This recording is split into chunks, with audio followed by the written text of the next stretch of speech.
buenas noches a todos y bienvenidos a un nuevo episodio de La Voz de Vanessa Vallejo.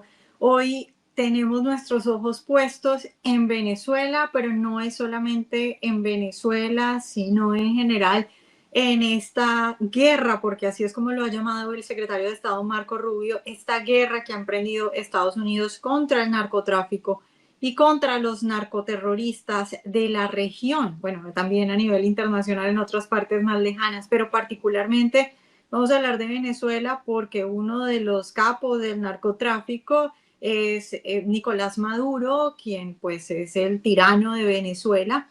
Y obviamente ya no son solo los ojos de los venezolanos, sino también los ojos de muchos americanos y de mucha gente dentro del movimiento MAGA, que la verdad es que está teniendo una emoción que yo no me esperaba sobre esta guerra que ha empezado el presidente Donald Trump o digamos, iniciado esta administración para defender a los americanos como prioridad bajo el entendimiento de un asunto muy importante, y es que cada que entra droga a Estados Unidos se está asesinando, se está poniendo por lo menos en riesgo la vida de americanos.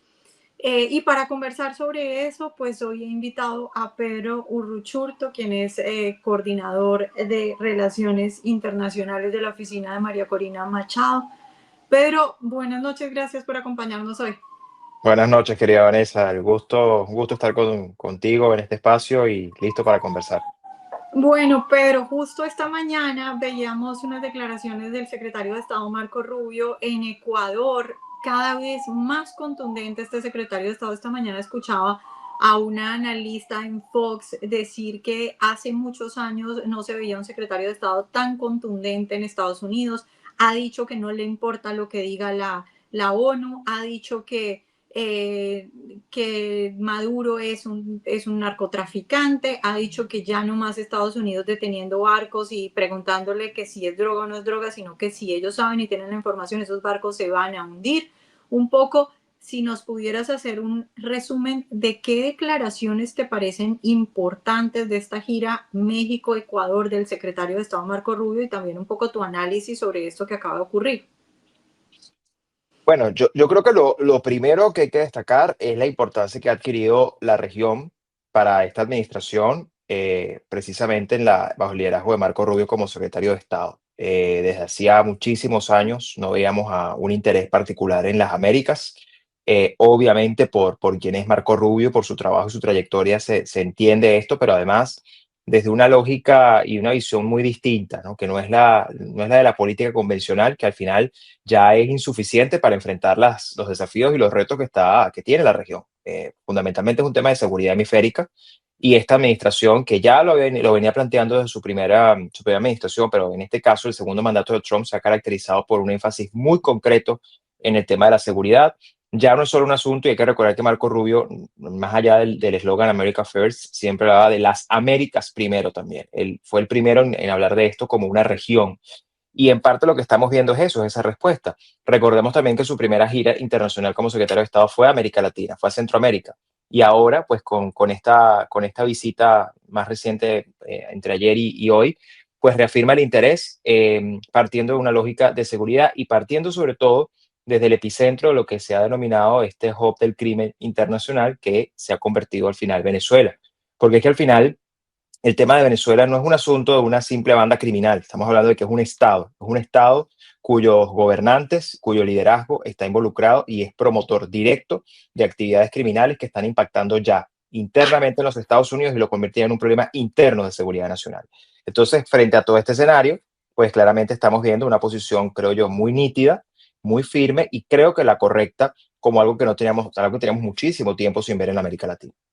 Sí, Pedro, un poco sobre la situación o los movimientos importantes que tú quieras resaltar sobre lo que está pasando en este momento, los barcos, no sé, las declaraciones de Pam Bondi. Es decir, si a ti te dicen cuáles son los hechos más importantes de lo que la administración ha hecho hasta ahora, ¿qué pueden de pronto decirle a la gente? Efectivamente, esta administración se está tomando en serio este asunto y Maduro está metido en un problema.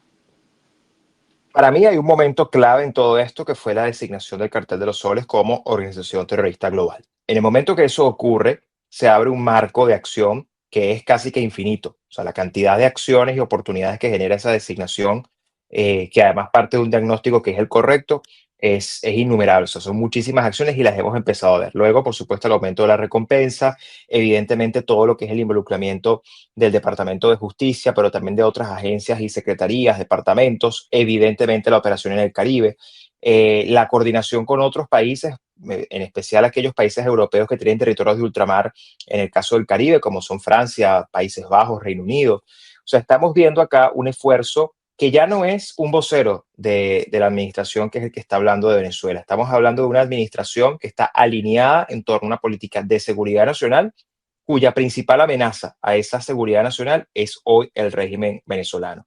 Y por eso estamos viendo, además, al Departamento de Defensa involucrado, al Departamento del Tesoro, en fin, estamos viendo una serie de acciones que están coordinadas.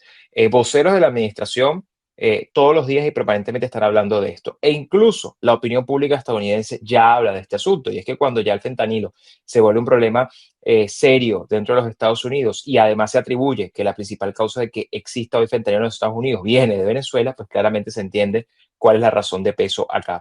Así que yo creo que estamos viendo no solamente una coordinación, sino algo que es incremental. Si nosotros vemos las últimas 3 semanas, lo que hemos estado viendo es una lógica de acciones incrementales que van elevando la presión y que creo que, si algo deja claro todo esto, es que no pareciera que va a haber un retroceso, al contrario, más bien lo que hay es avance y creo que el despliegue en el Caribe lo confirma. Pero tú hablas del avance. ¿Qué otras cosas crees que puedan ocurrir? Es decir, hemos visto ya lo de este barco. ¿Tú crees que lo que vamos a ver de ahora? Porque a mí me llama mucho la atención que a todos los analistas que yo veo, gente que normalmente no sabe nada de Venezuela, pero que sí sabe de cuestiones de narcotráfico, acá en Estados Unidos lo único que dicen es, yo sí anticipo más acciones. No sabemos qué, pero sí anticipamos más acciones. En un rango de acciones que pudiéramos ver más adelante, tú ves más barcos siendo hundidos o de las declaraciones del secretario Marco Rubio que podemos, digamos, ver en el panorama. Bueno, yo creo que una de las cosas más significativas es que las acciones que han venido ejecutándose en diferentes contextos obedecen como, digamos, en la práctica es la implementación real de lo que se ha designado por escrito y es una demostración de lo que son capaces de hacer. Y ahí hay, por supuesto, un componente disuasivo, pero también hay un componente de respuesta muy importante y un mensaje muy claro que se está enviando. Obviamente nosotros, digamos, en mi caso, por mi responsabilidad, lo que estamos haciendo, no tenemos ciencia cierta exactamente el alcance de todo esto y hasta dónde van a llegar. Eso solo lo sabe Estados Unidos y cómo está manejando esto desde una lógica de seguridad nacional, pero también de confidencialidad, pero claramente están avanzando. Lo que sí te puedo decir, Vanessa, es que nosotros, si algo hemos hecho durante muchos años, es denunciar la naturaleza criminal de este régimen. Finalmente se asume como lo que es y se asume no solo en Estados Unidos, lo estamos viendo en América Latina, lo estamos viendo incluso en algunos actores europeos y coincidimos tanto en esta acción que está haciendo los Estados Unidos como en lo que estamos haciendo nosotros fuera de Venezuela, pero también dentro de Venezuela, en que lo fundamental para tener un hemisferio seguro y sobre todo una Venezuela libre es desmantelar el sistema criminal y el aparato criminal que hoy tiene el poder secuestrado en Venezuela. De manera que yo creo que en la medida que Estados Unidos avance, por supuesto, está claro que van a seguir avanzando. Yo creo que esto no solamente, y hay que recordar, las declaraciones que hemos visto en los últimos días, no solo se anticipan más acciones, sino que se habla incluso de más socios participando de estas acciones, lo cual eventualmente tenemos a más europeos participando e incluso probablemente países de América Latina. Hay memorandos de entendimiento firmándose con estas giras de Marco Rubio que al final también tienen que ver con la cooperación por la seguridad. Entonces, lo que quiero decirte es que el margen es casi que infinito y lo que sí tenemos que hacer nosotros como venezolanos, Vanessa, es estar listos para el momento en el que esto ocurra, no solamente ayudar a acelerar los tiempos y que se desmantele este sistema cuanto antes, sino estar listos para tomar el poder inmediatamente y el garantizar el control efectivo del territorio venezolano y la gobernabilidad, porque claramente estamos frente a una oportunidad única que, insisto, el mayor éxito que implica esta oportunidad es el asumir lo que es el régimen finalmente como es, sin tapujos, sin adornos y desde una evidencia que tiene años denunciándose, pero que ya es irrefutable, más de lo que ya lo era. Claro, yo creo que en eso esta administración ha tenido el gran éxito, o más bien la gran claridad de entender a Maduro no solo como un dictador o como un tirano que está, digamos, poniendo a la gente en una situación muy difícil y causando una crisis migratoria, sino poniendo en riesgo a la vida de los americanos en tanto que es el líder del cartel de los soles, ¿no? Tú ahorita hablabas de lo del fentanilo y, por ejemplo, en el 2023 más de 70.000 personas murieron por sobredosis de fentanilo. Es decir, eso efectivamente es como si Estados Unidos estuviera en una guerra y estuviera muriendo decenas de miles de americanos por cuenta de eso. Sobre eso, particularmente, Pedro, ¿qué nos puedes decir sobre Maduro como jefe del cartel de los soles? ¿Cómo se maneja el narcotráfico? ¿Qué relaciones tiene?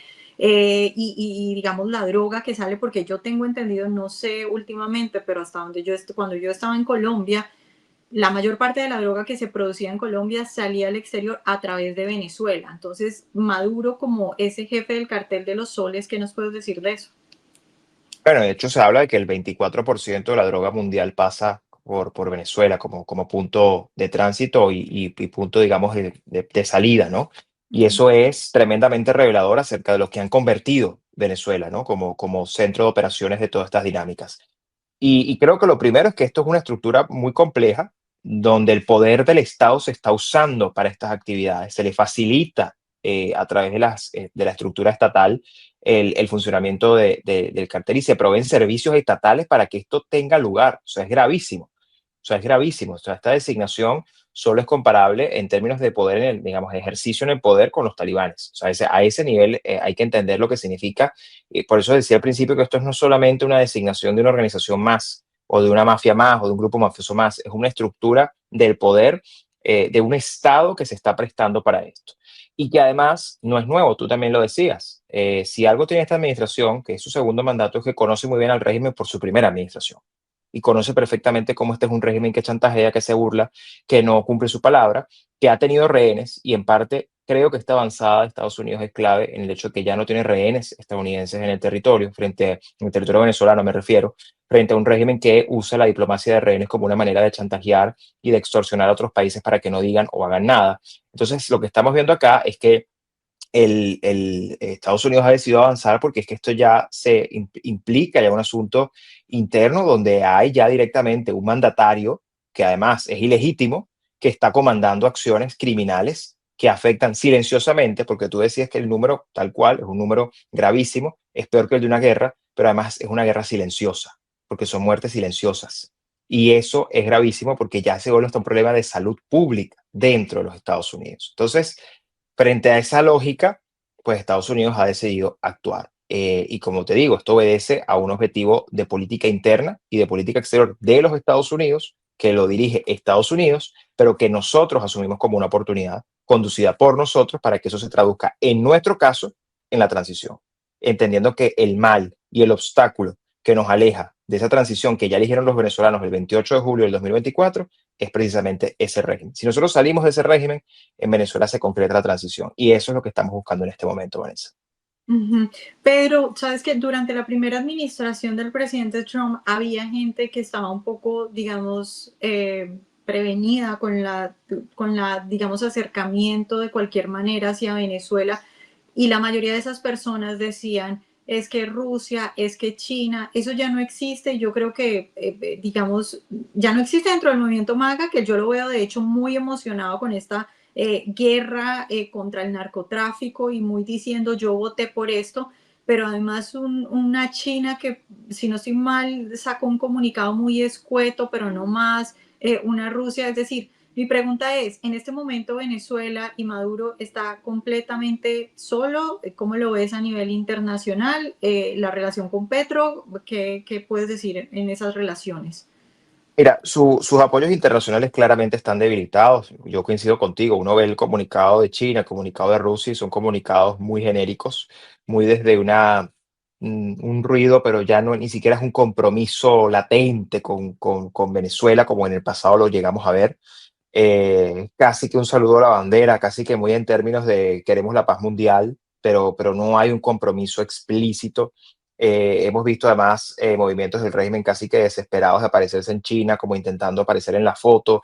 Entonces, no está habiendo una respuesta y creo que en parte tiene que ver, Vanessa, por el propio contexto geopolítico, que en este momento cada uno de estos países que tú mencionas está en sus propias dinámicas. Primero, se cuestiona muchísimo el entrar en una disputa con Estados Unidos cuando hay otros conflictos que resolver. En el caso de Rusia, por supuesto, toda la dinámica con Ucrania y donde Estados Unidos está jugando un rol clave. Entonces, ponerse, digamos, a confrontar con Estados Unidos por un régimen como el venezolano no pareciera ser un incentivo para los rusos en este momento. En el caso de China, lo mismo, hay una guerra arancelaria, hay una competencia, hay una dinámica, están, desde luego, eso sí hay que reconocerlo, intentando armar un bloque alternativo a Estados Unidos, pero digamos, ese bloque alternativo y esa dinámica no pasa por apoyar a Venezuela. Venezuela se convirtió en un actor irrelevante porque debe dinero, porque está metido en actividades ilícitas que muchos de estos regímenes no soportan, como es el narcotráfico, porque podrán ser autoritarios y todo lo que sea, pero son bastante severos con muchas de estas actividades que ponen en riesgo digamos, la estabilidad geopolítica.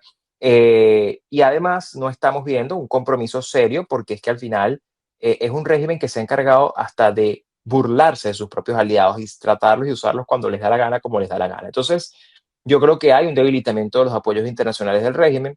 Quizás vemos en Colombia, en voz de Petro, una vocería hasta más firme que la de algunos de estos aliados que uno supondría que eran aliados más directos que la propia Colombia en este contexto. Y creo que eso es muy revelador, Vanessa, porque yo creo que al final ya aquí se asume que esto es un momento de quiebre, esto es un momento en el que hay que pasar esta página definitivamente y, y creo que estos aliados no van a hacer mucho más de lo que han hecho, eh, porque sencillamente el régimen venezolano ya hoy no es estabilidad ni garantía de nada. Creo que hace 5 años, 6 años, el contexto era otro, pero el régimen en esos 5 o 6 años también se ha perfeccionado en su dinámica criminal, haciéndola más evidente, por cierto. Entonces, hoy es muy costoso retratarse con el régimen, es cada vez más tóxico y creo que eso le está pasando factura. Pero ya poniendo los ojos, digamos, en el centro de Venezuela y lo que puede pasar dentro de Venezuela, porque efectivamente, pues digamos que lo que puede venir desde Estados Unidos nadie lo sabe, y también supongo que dependerá del camino, ¿no? Las reacciones pueden ser diferentes dependiendo de lo que decida Maduro o no. Pero ya dentro de Venezuela, eh, por ejemplo, una cosa que me parece muy interesante es, tenemos esta recompensa tan grande por Maduro y por otros de los miembros del cartel de los soles. Eh, digamos, yo que soy de Colombia y que durante mucho tiempo, digamos, entendí, vi noticias todos los días de narcotraficantes, las dinámicas de los narcotraficantes son bien curiosas porque el grupo narcotraficante, cuando ve que la cabeza ya no le conviene y cuando ve que la cabeza le puede representar pérdidas o incluso la destrucción de su negocio, ellos mismos tumban cabezas. ¿Tú cómo ves esa presión que está ejerciendo Estados Unidos, no solo con los barcos, no solo con lo que pueda ocurrir, digamos, físicamente, pero también con esas recompensas y esas dinámicas de narcotraficantes? O es, sabes que a mí hace poco alguien que trabaja en inteligencia acá en Estados Unidos me dijo que él sí veía, no sé qué tantos sepa esta persona sobre Venezuela, pero me pareció curioso que me dijera que él veía incluso a un Maduro él mismo haciéndose a un lado por presión interna. ¿Tú cómo ves esa presión y esas recompensas y el efecto que eso puede tener, entendiéndolo como, sí, como narcotraficantes también? Bueno, incluso están estos reportes de inteligencia que se han filtrado en la revista Semana, por ejemplo, ¿no? Hablando de que el propio Maduro ha querido en algún momento alejarse y no lo dejan, las presiones internas, y como se puede alejar también no lo dejan, dependiendo del momento, en fin. Al final son dinámicas mafiosas, operan como las mafias. Y yo creo que hay grietas, en el sistema hay grietas, es indudable. Para muestra de esas grietas, mi propio escape con mis compañeros de la embajada. Es decir, y otras cosas que hemos visto. Hay grietas allí que hay que profundizar y evidentemente todas estas cosas son incentivos para que esas grietas se profundicen, porque por un lado además estamos viendo desconfianza entre ellos mismos y ese es el primer enemigo que ellos encuentran, que es hasta de sus sombras, sospechan hasta de sus sombras. Eso es el primer enemigo de todos estos actores criminales, es la propia desconfianza en sus propios círculos además, porque se empiezan a comer entre ellos por el poder y por mantener su equilibrio de poder y sus mafias. Entonces, evidentemente, todas estas son cosas que generan incentivos para las rupturas, para los quiebres, para alejarse, para incluso pensar en el futuro. Muchos actores institucionales, hablando de la Fuerza Armada, que eventualmente aspiran a una Fuerza Armada institucional sólida, donde puedan hacer carrera y donde en este momento es imposible porque, bueno, el liderazgo de esa Fuerza Armada está absolutamente dominado por las actividades criminales. Y curiosamente uno ve en estas respuestas del régimen hacia lo que está ocurriendo en el Caribe, no es precisamente la Fuerza Armada la que están usando para dar la respuesta, están usando todos los grupos que han creado en paralelo a la Fuerza Armada, pero no a la Fuerza Armada. Eso es un dato interesante porque hay que entender hasta qué punto realmente están confiando en la Fuerza Armada cuando saben que en la Fuerza Armada hay descontento. Y hay que decirlo además, Vanessa, si esto es tan evidente que hay que recordar que el 28 de julio del 2024, en los centros electorales donde votaban militares mayoritariamente, ganó Edmundo González Urrutia. Eso es tremendamente revelador. Entonces, ¿en quién confían? Entonces llega un punto en el que estos sistemas no confían en nadie, se vuelven absolutamente paranoicos y además le generas incentivos a otros actores a través de recompensas y a través de garantías. Que por eso es que al final cualquier negociación efectiva para el cambio de poder en Venezuela pasa por la presión, por un lado, que hay que hacer, sostener la presión al máximo, y luego, bueno, tú ofreces garantías e incentivos, y todo eso forma parte de un juego en el cual lo que tiene que quedarle claro a quien decida ponerse del lado de la democracia y de la república es que, bueno, si lo hace, ahora le estará haciendo un gran favor a su país, pero además está pensando en su futuro. Ahora, el que decide hundirse con los criminales también sabe que sufre consecuencias por eso, porque la justicia va a llegar. La justicia les va a tocar. Si no es la propia justicia de las mafias les va a llegar entonces. Entonces, es muy complejo porque es un juego muy perverso, Vanessa, pero ciertamente yo creo que el régimen ha llegado a un punto, y eso creo que también es producto de la dinámica del 28 de julio del 2024, que es que fue tan evidente lo que ocurrió ese día y cómo el régimen se robó ese proceso electoral, que no le quedó de otra que irse al lado más criminal del tablero y hacerse más evidentes que nunca.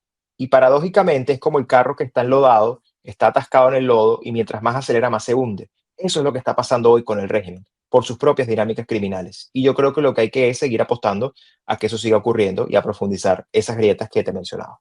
Ujú. Pero, hablemos de ese escenario que, pues, que muchos sueñan, ok, por la vía que sea o de la forma que sea, Maduro se va del poder.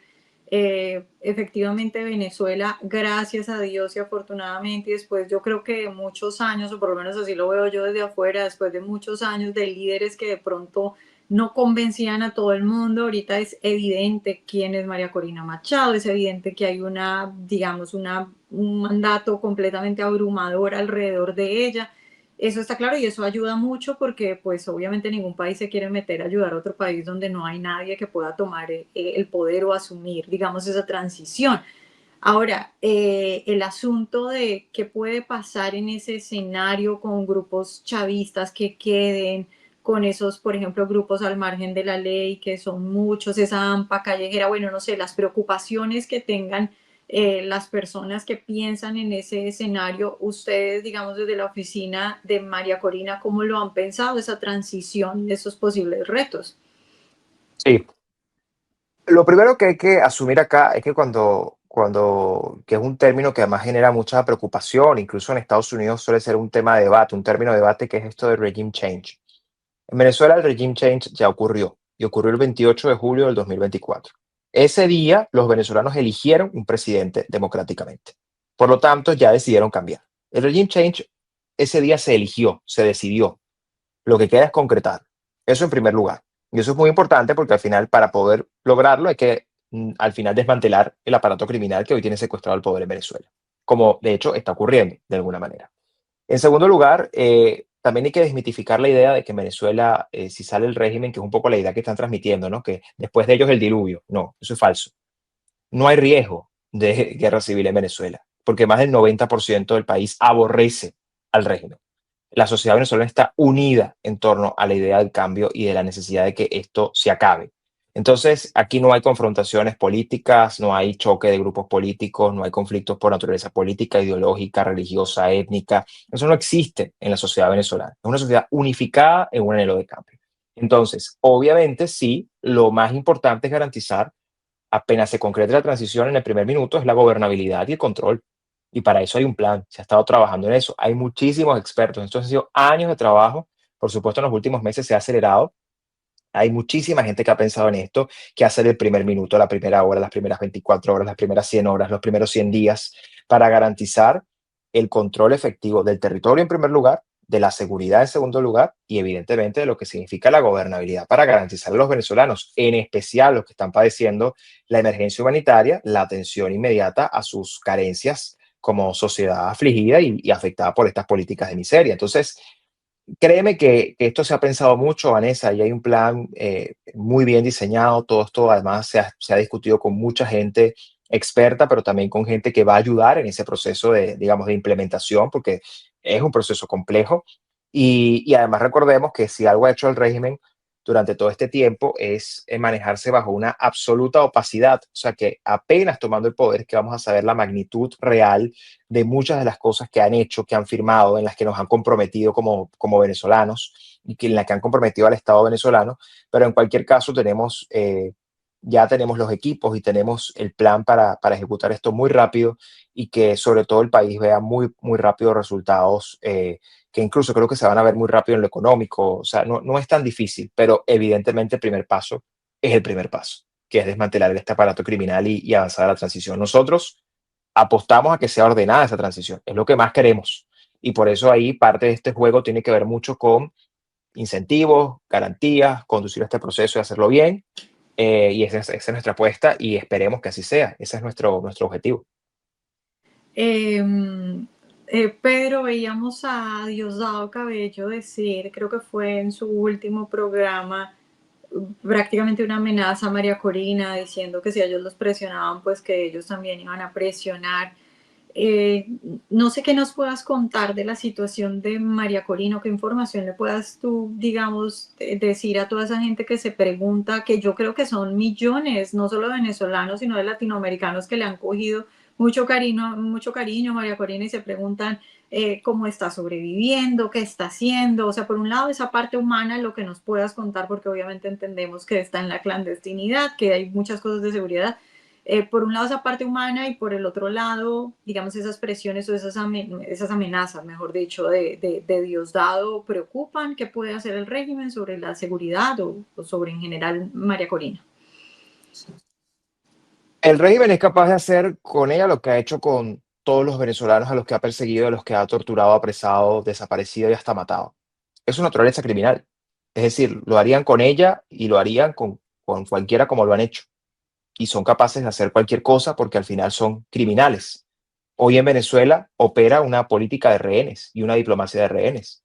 Nada más dentro del grupo de los más de 800, 900 presos políticos que hay, casi 100 son extranjeros que están secuestrados en Venezuela. Entonces este es un régimen que aplica la lógica de los rehenes y del chantaje. Lo vivimos nosotros en la embajada, éramos rehenes. Nosotros no éramos asilados, éramos rehenes de un sistema criminal. Entonces, obviamente este es un régimen que es capaz de hacer contra ella lo que ha hecho contra miles en su historia. Y eso hay que asumirlo. Y ella está muy consciente de eso. Pero aún así ella a diario se reafirma a sí misma que ella sigue donde está, haciendo lo que está haciendo, obviamente con un costo muy alto de lo que implica una clandestinidad como la que le ha tocado vivir, pero donde no ha dejado de trabajar ni un minuto, Vanessa. Soy testigo de eso. Soy testigo de ese trabajo permanente, eh, más de 20, 22 horas al día, hablando con gente, coordinando. No hay momento en el que ella no esté hablando con un equipo dentro del país o con un presidente fuera de Venezuela o en fin, con quien tienen que hablar, coordinando con sus equipos, hablando con nosotros, dándonos instrucciones, tareas, articulando cosas, trabajando en conjunto en temas. Entonces ella está bien, está fuerte, está muy firme. A nosotros, a todos nos inspira todos los días, porque yo digo, bueno, uno a veces puede sentirse cansado, es normal, con dudas, a veces también es normal. Son muchos años, ¿no? de sufrimiento, pero uno la ve a ella y lo que ella le transmite a uno dice, bueno, si ella está con todas las circunstancias en las que está, tiene esta actitud, asume esto como lo asume, ¿cómo yo puedo sentirme mal o sentirme digamos, sin certezas? Todo lo contrario, más bien ella nos reafirma a diario que esto vale la pena y por eso en nuestro caso, y más después que escapamos de las garras del régimen, pues un compromiso y una enorme responsabilidad con el país, con los presos políticos y con toda una sociedad que al final, yo le he dicho mucho, Vanessa, sí, hoy podemos estar en el exilio, padeciendo ese exilio, ese destierro que es muy doloroso, pero al final, tú estés adentro o estés afuera de Venezuela, ninguno de nosotros va a ser libre hasta que el país sea libre, punto. Entonces, ella está firme, trabajando.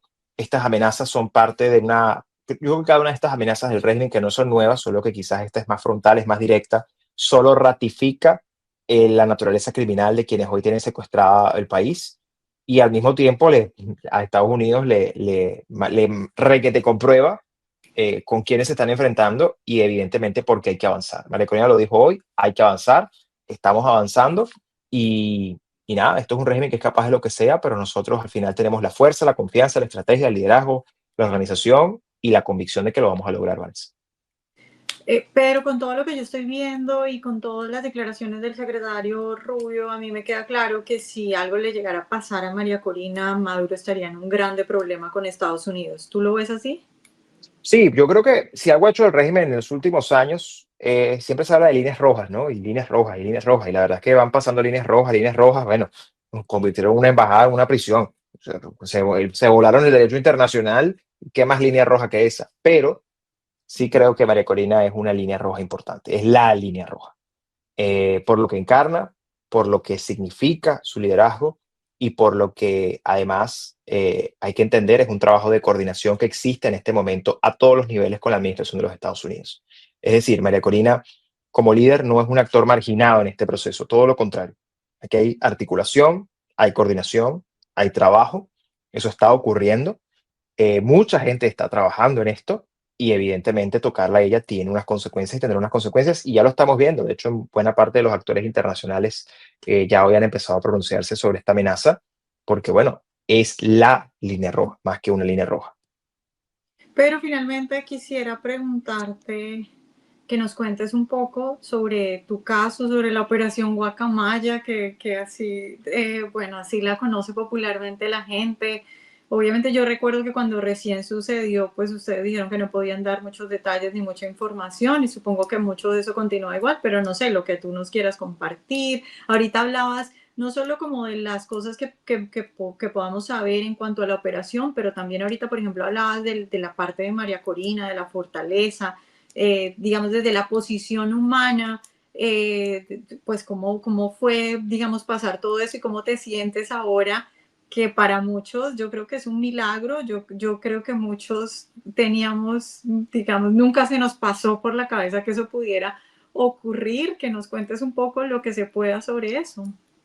Sí, a veces hasta para nosotros mismos es increíble, pero bueno, Tú te pasó levantas y dices, es verdad, todavía estoy. sí, no, todavía y pasa mucho, claro, pasa mucho. Además, evidentemente hay escenas que a uno no se le borran, ¿no? De la mente, de la crueldad, ¿no? Del régimen. Yo pongo solo una sobre la mesa siempre, que es como al no tener electricidad y teníamos que pedir hielo, cuando podía llegar el hielo, la policía política ponía el hielo a derretir ante el sol para que nos llegara la mitad de la bolsa del hielo. Ese tipo de cosas que son al final, que intentan causar, digamos, dolor, pero además que intentan herir tu dignidad. Y la verdad es que no lo hacen, más bien te hacen más fuerte, porque uno busca mecanismos de resistencia. Mira, nada, obviamente de los detalles, yo estoy seguro que cuando se pueda contar, se va a contar todo, Vanessa, y creo que mucha gente se va a impresionar de cómo fue esto y quiénes se involucraron y cómo fue el proceso y cómo Estados Unidos y todos los que participaron hicieron lo que hicieron. Pero al final, en nuestro caso, resistir fue una decisión. Y gracias al haber resistido, Vanessa, creo que eso es lo que hoy me hace estar donde estoy, igual que mis compañeros, sin tener que agradecerle nada al régimen y sin tener que deberle nada al régimen. Para mí eso es lo más importante, porque obviamente el régimen hacía todo lo que hacía para que nos entregáramos o para que eventualmente dependiera de ellos lo que pasara con nosotros y tener que rendirnos. Y el haber decidido no rendirnos, sino resistir hasta el último minuto y hasta que fuera posible la salida, para mí eso es una enorme tranquilidad de conciencia porque al final no le debo nada a ese régimen y porque al final nos demostramos a cada uno de nosotros mismos nuestra capacidad de aguante y nuestra fortaleza.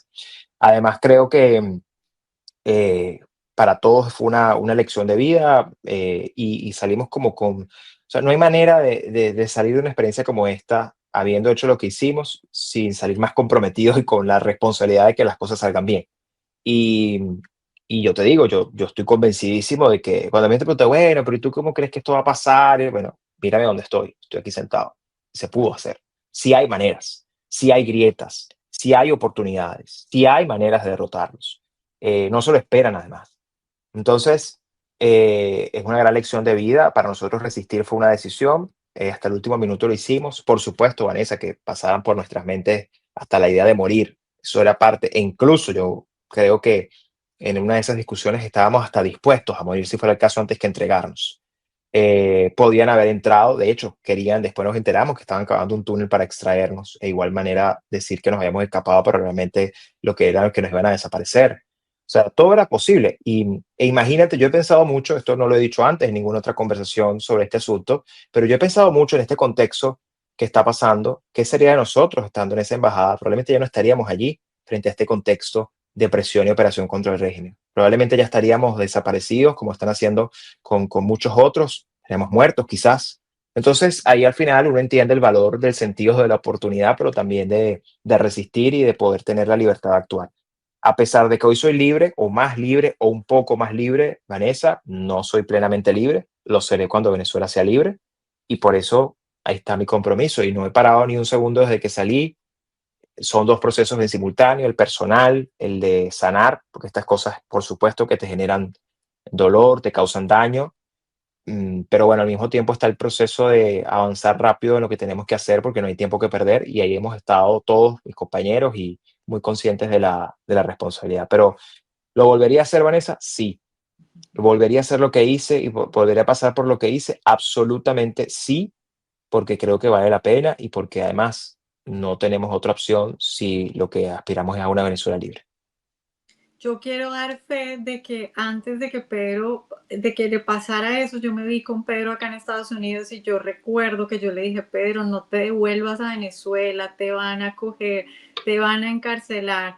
Me dijo, no, hay que hacer lo que hay que hacer y efectivamente pasó por eso, se devolvió y bueno, ha logrado todo eso, pero además, Pedro, una cosa muy importante es que yo quisiera poner en contexto a la gente que está que de pronto no es de Venezuela, ustedes eran, no sé si me equivoco, pero ustedes eran las fichas más importantes que podía tener Maduro, porque ustedes eran el equipo desde donde se gestó toda la campaña, digamos, las columnas de toda la campaña, efectivamente, ustedes no estuvieran ya ahí si no hubieran logrado, Sin duda.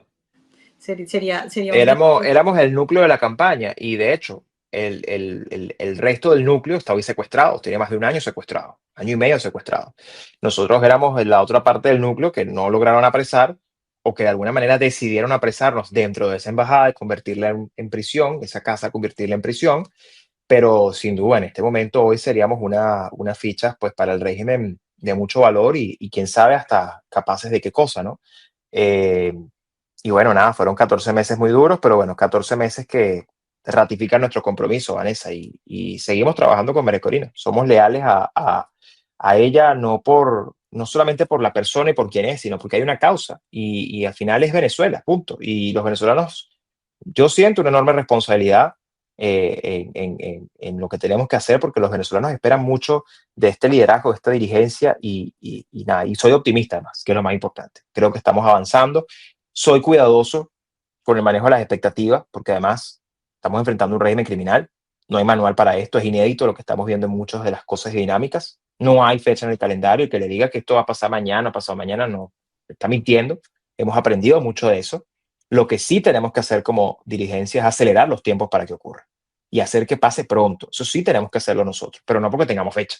Eso vendrá y ocurrirá cuando tenga que ocurrir. Para nosotros tiene que pasar pronto y es un compromiso con el país y ahí estamos y bueno, María Corina tiene a su equipo ahora afuera, es un destierro, uno nunca quiere irse de su país obligado, pero bueno, somos más útiles en este momento a la causa desde afuera, mientras ella ha decidido ser útil a la causa desde adentro.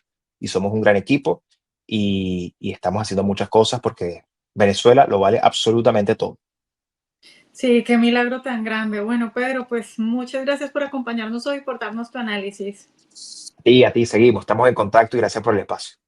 Gracias, pues conversábamos con Pedro Urruchurtu, coordinador de Relaciones Internacionales de la oficina de María Corina Machado, alguien que por supuesto pues vivió no solo desde adentro en el sentido de que estaba en la campaña de María Corina, en el sentido de que estaba en Venezuela, sino de que vivió esa situación tan lamentable de estar meses secuestrado en una embajada y luego un rescate que todavía no tenemos muchos detalles y que efectivamente, como nos decía Pedro, todos estamos ansiosos para algún día conocer los detalles de cómo se realizó eso, pero que efectivamente muestra pues para mí que los milagros existen, pero además, como decía Pedro, que ya digamos en la parte material hay grietas, se puede vencer al régimen, se puede lograr cosas que la gente a veces cree que no se pueden lograr y que es un régimen debilitado. Pues bueno, nos hemos alargado en este episodio de hoy, pero yo les agradezco mucho por acompañarme, como siempre sus comentarios, que siempre los leo. Muchas gracias por acompañarme hoy y como siempre recordarles, por un lado, primero, que como siempre nosotros en Voz estamos muy atentos a lo que le pasa y a lo que necesita la comunidad hispana y queremos contribuir con la comunidad hispana no solo desde la información y desde las noticias, sino también desde otros servicios, y ahora Voz tiene un nuevo servicio de salud, y para que ustedes estén, digamos, al tanto y conozcan de este servicio de salud, que digamos es una parte fundamental para los hispanos, pueden visitarnos en salud.voz.us, porque lo que ustedes van a encontrar es un nuevo servicio de salud que tienen, en el que pueden ser beneficiarios de planes que van desde solo $1 al día, que tienen beneficios como consultas médicas, ya sea virtuales, pero también en persona, servicios también de análisis de laboratorio con descuento y hasta más de 400 medicamentos esenciales totalmente gratis en la medida en la que usted se suscriba y mire los planes que estamos ofreciendo, de modo que les recomendamos este nuevo servicio que tiene Voz para la comunidad hispana. Y por supuesto también recordarles que tenemos nuestra aplicación de Voz, donde ustedes pueden encontrar todas las noticias, los análisis, y que por supuesto todos nuestros podcasts están en la aplicación de Voz, que le invitamos a que descargue, pero también en todas las plataformas de podcast que usted prefiera. Ahí están los podcasts de Voz para que esté al tanto de todo nuestro contenido. Y con eso pues ya me despido. Muchas gracias por acompañarnos hoy analizando este tema que emociona tanto no solo a los venezolanos, sino en general al mundo latinoamericano, que ve con ojos de emoción lo que pueda ocurrir en Venezuela en los próximos, ojalá, días, pero bueno, digamos que semanas o meses. Muchas gracias por acompañarme hoy. Nos vemos la próxima semana.